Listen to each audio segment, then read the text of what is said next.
മൽക്കിനാവുകളെല്ലാം കാലം നുള്ളിയെറിഞ്ഞപ്പോ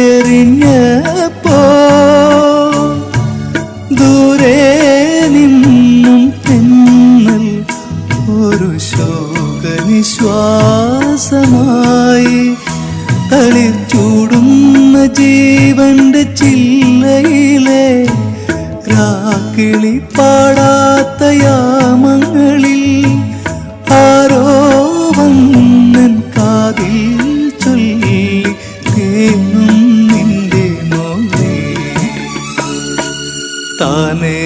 പൂവിട്ട മോഹം മൂകം വിതുമ്പുന്നേരം പാടുന്നു സ്നേഹവീണയിൽ ഒരു സാന്ദ്ര സംഗമകാ